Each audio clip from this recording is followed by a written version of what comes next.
За, анжао. Анжао гэдгийг дагуу гэж тогтоочвол яг ондий шүү. Орчуулга бичээд уншихад бол яг дагуу гэж хэлэхээр яг болоод байдаг. За, жишээ хэлбэр дээрс харъя. 请按照说明书上的步骤操作гэнэ. За, 按照дагуу, юуны дагуу? 说明书上的тайлбар номон дээрх, шуомин буюу нартай сартай ханц буюу гэгэрлээ цагаарлаа яриад тийм ээ. Тэгэхээр юм тайлбарлаж байгаа гэсэн үг. Тэгэхээр тайлбар ном буюу гарын авлагын дээрх бүү зөө цао зуо анжао гэх нь шүү дээ. Гарын авлага дээрх бүү зөө гэхээр алхам дис дараалал энэ гэсэн үг. Тэгэхээр тайлбар номын дээрх дис дарааллын дагуу ажиллагаа хийнү. Тэгнү ингэнү. Окей, яг болж байгаа. 不要随意跳过任何一个步骤. 不要хэрэггүй. 随意дураараа.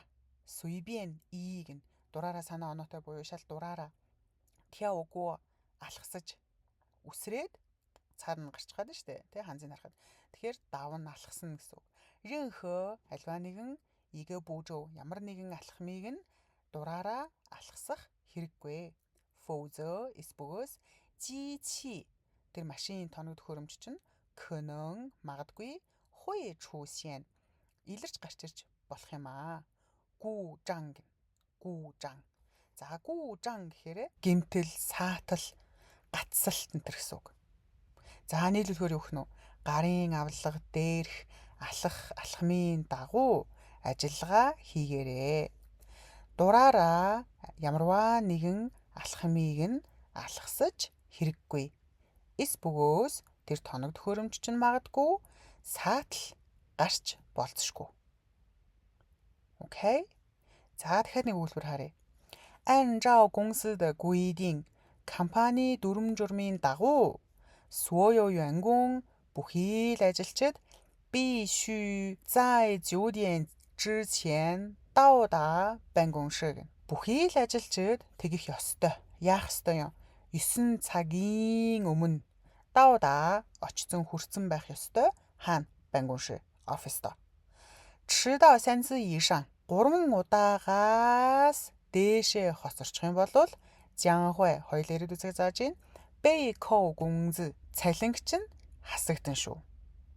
За, Б гэдэг чинь нөгөө игдэх буюу тэгэгцэн, ингэгцэн гэд пассив цаг шиг хэлэгддэг үг те. Тэгэхээр цалин чинь хасагдана шүү гэнэ. За, ийшан ий болохоор ийн гэдэгтэй адилхан АСС энэ гэсэн үг. Тэгэхээр 3 удаагаас дээшээ хоцорох юм бол цалингаас чинь хасагдана шүү гэнэ. Тэгэхээр дагуу гэж хэлэхээр юу нь бол яг болдог. Та 按照妈妈教的方法 тэр ээжийн заасан аргын дагуу 做了 хийсэн 一道红烧肉гэнэ. За, 红烧肉 хоолны нэр үнэ те. Нэгэн 红烧肉гэдэг хоол хийсэн. 虽然味道不完全一样 但 бүтэц явж гин. 虽然дан бүтэц явж гин. Урдаа тасалтай авдаг. Хэдийгээр тийм боловч хэдийгээр амт нь бүр тэр чихтэй адилхан биш боловч 家人们都说 гэрийн хүмүүс бүгдээрээ хэлэхдээ 很好吃 маш амттай байна гэж хэлсэн. За, сүүлийн үйлбэр харъя. 按照传统习俗 уламжлалт ёс заншлын дагуу 春节的时候 шинэ жилийн баяр буюу цагаан сарыг хэлдэг те.